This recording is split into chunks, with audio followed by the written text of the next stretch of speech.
Assalamualaikum warahmatullahi wabarakatuh.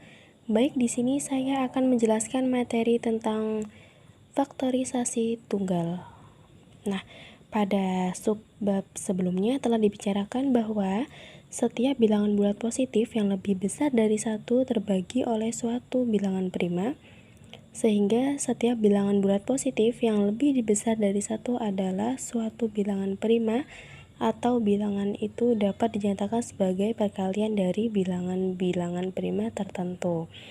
Nah, pada sesi ini akan dipelajari bahwa pemfaktoran suatu bilangan bulat positif atas faktor-faktor prima adalah tunggal, sehingga kita mengenalnya sebagai faktorisasi tunggal. Tetapi sebelum membicarakan faktorisasi tunggal, kita akan mempelajari beberapa teorema sebagai persiapan untuk mempelajari faktorisasi tunggal. Oke, yang pertama ada teorema yang pertama. Jika P adalah suatu bilangan prima dan P habis membagi AB, maka P habis membagi A atau P habis membagi B. Kita mencontoh 2 habis membagi 30. Nah, perhatikan bahwa 30 sama dengan hasil perkalian dari 6 kali 5, atau bisa juga 30 sama dengan hasil perkalian dari 3 dikali 10, atau 30 sama dengan hasil perkalian dari 2 dikali 15. Nah, selanjutnya perhatikan bahwa kita anggap di sini 30 sama dengan 6 dikali 5, 6-nya sebagai A dan 5-nya sebagai B. Maka perhatikan bahwa A habis membagi B, berarti 2 habis membagi 6. Lalu di sini 30, 3 dikali 10, 3 sebagai A, 10-nya sebagai B, berarti 2 habis membagi 10. Dan di sini 2 dikali 15, 2-nya sebagai A dan 15-nya sebagai B. Dan 2 habis membagi 2. Bukti, karena P adalah bilangan prima, maka P hanya memiliki faktor pembagi 1 dan dirinya sendiri. Akibatnya, untuk setiap bilangan bulat A berlaku FPB dari A dan P sama dengan 1, atau FPB dari A dan P sama dengan P. Gitu. Nah, di sini ada pernyataan, jika FPB dari A dan P sama dengan 1 dan P habis membagi AB, maka berdasarkan lemma Euclid, P habis membagi B. Jika FPB dari A dan P sama dengan P, maka P habis membagi A. Dari sini terbukti bahwa P habis membagi Q atau P habis membagi B. Ada kasus khusus yaitu jika pada teorema pertama bilangan-bilangan yang terlibat adalah bilangan-bilangan prima, maka akan diperoleh kasus khusus sebagai berikut. Jika P, Q, dan R adalah bilangan-bilangan prima dan P habis membagi QR, maka P habis membagi Q atau P habis membagi R. Dalam arti P sama dengan Q atau P sama dengan R. Contoh, kita ambil angka di sini 3 habis membagi 15. Perhatikan bahwa 15 sama dengan hasil perkalian dari 3 dan 3 dikali 15, dan 3 membagi habis 3 karena 3 itu dirinya sendiri, 3 ya.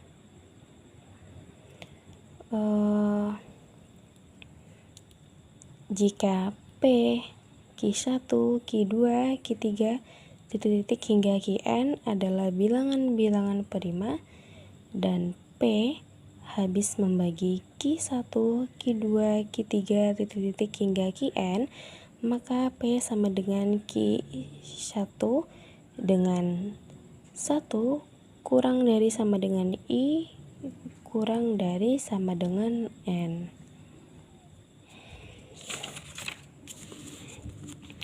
Di sini ada teorema 2. Pernyataannya sebagai berikut. Pemfaktoran suatu bilangan bulat positif yang lebih besar dari 1 atas faktor-faktor prima adalah tunggal, kecuali urutan dari faktor-faktornya. Nah, di sini ada contoh. Contoh 30 sama dengan ini hasil perkalian dari 30, yaitu ada 2, 3, dan 5. Nah, 2, 3, dan 5 ini yaitu bilangan bulat positif yang lebih besar dari 1, alias ini faktor-faktor prima tunggal. Nah, di sini juga ada 30 sama dengan 3 dikali 2 dikali 5. 30 sama dengan 5 dikali 2 dikali 3, dan seterusnya. Jadi di sini semua ini bilangan bulat positif yang lebih besar dari 1, yaitu semua ini bilangan prima. Namun ini boleh diacak ya, karena perkalian itu boleh acak, hasilnya juga bakal tetap sama walaupun diacak gitu. Bukti, setiap bilangan bulat positif yang lebih besar dari 1 adalah bilangan prima, atau bilangan tersebut dapat dinyatakan sebagai hasil perkalian dari bilangan-bilangan prima tertentu. Tuh. Nah, di sini ada teorema 4.7. Nah, baik. Di sini ada pernyataan. Pada pembuktian teorema Euclides tersebut, yang menarik adalah pembentukan bilangan bulat positif n sebagai hasil kali semua bilangan prima ditambah 1. Oke, ditambah 1. Apakah n tersebut suatu bilangan prima? Misalkan kita memulai untuk bilangan prima pertama yaitu 2, maka kita peroleh di sini kita mulai dari n1 sama dengan 2 ditambah 3. Mengapa bisa 2? Karena kan kita ingin memulainya bilangan prima pertama yaitu 2. Jadi 2 ditambah 1. Seperti yang pernyataan di atas, ini hasil kali semua bilangan prima ditambah dengan 1. Berarti ini 2 ditambah 1 sama dengan 3. Lalu kita cari n2-nya sama dengan 2 dikali 3, hasil dari n1 ini ditambah, jangan lupa ditambah 1, hasilnya 7. Lalu di sini kita cari n3 sama dengan 2 dikali 3 dikali 5, jangan lupa ditambah 1, ya hasilnya 31. n4 begitu pula dengan n4 dan n5 ya. Lalu di sini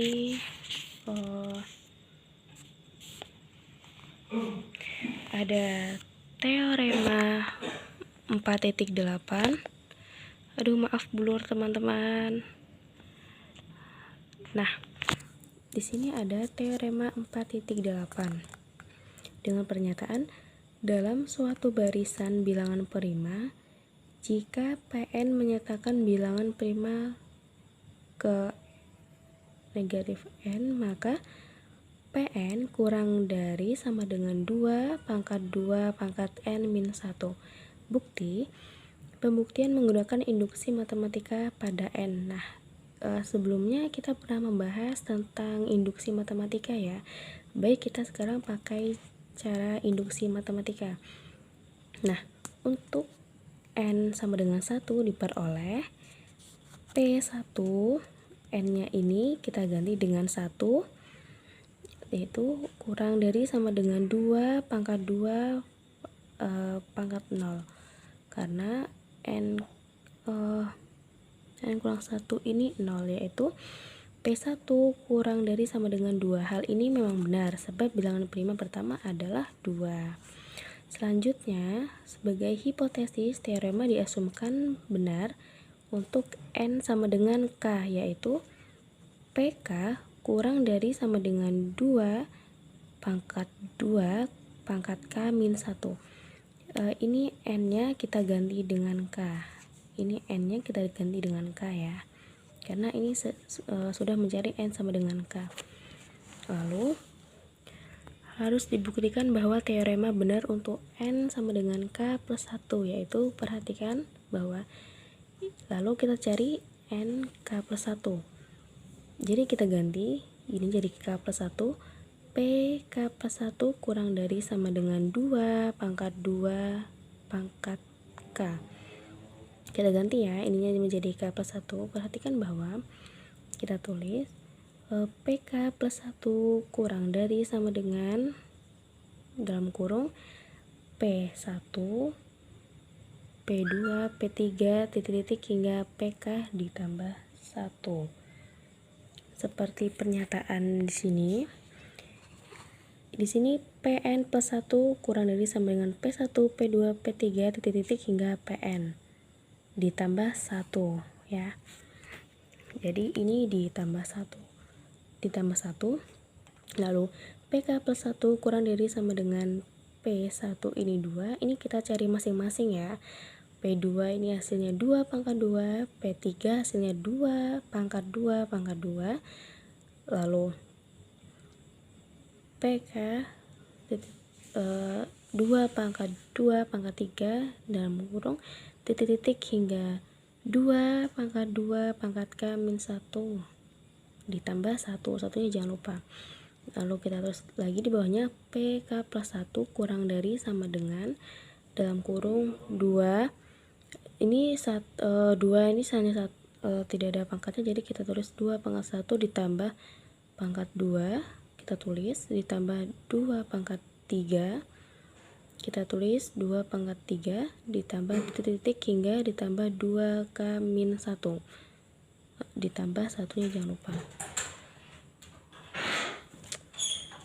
Mudah ditunjukkan bahwa 1 ditambah 2 ditambah 2 min 2 ditambah 2 min 3 ditambah titik-titik hingga plus 2K min 1 sama dengan 2K min 1, yaitu suatu deret geometri dengan rasio 2, sehingga diperoleh PK plus 1 kurang dari sama dengan 2 pangkat 2K min 1 ditambah 1.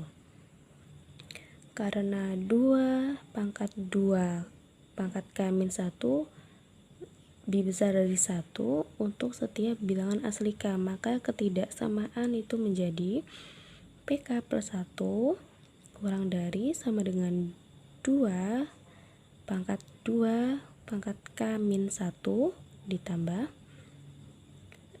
2 pangkat 2 pangkat K min 1 ini ya. Lalu hasilnya PK plus 1 kurang dari sama dengan 2 pangkat 2 pangkat K. Ini kan sama, jadi ditulis satu saja gitu. Karena teorema benar untuk N sama dengan 1 dan benar untuk N sama dengan K, dan telah ditunjukkan benar untuk N sama dengan K plus 1, maka teorema benar untuk setiap bilangan asli N gitu. Memperhatikan teorema ini, maka bilangan prima ke N plus 1 yaitu Pn kurang dari sama dengan 2 pangkat 2 pangkat N, sehingga banyaknya bilangan prima yang lebih kecil dari 2 pangkat 2 pangkat N tidak kurang dari N plus 1 buah. Jadi untuk N lebih besar dari sama dengan 1, maka ada paling sedikit N plus 1 buah bilangan prima yang lebih kecil dari 2 pangkat 2 N. Demikian yang dapat saya sampaikan, kurang lebihnya saya minta maaf. Sekian, wassalamualaikum warahmatullahi wabarakatuh.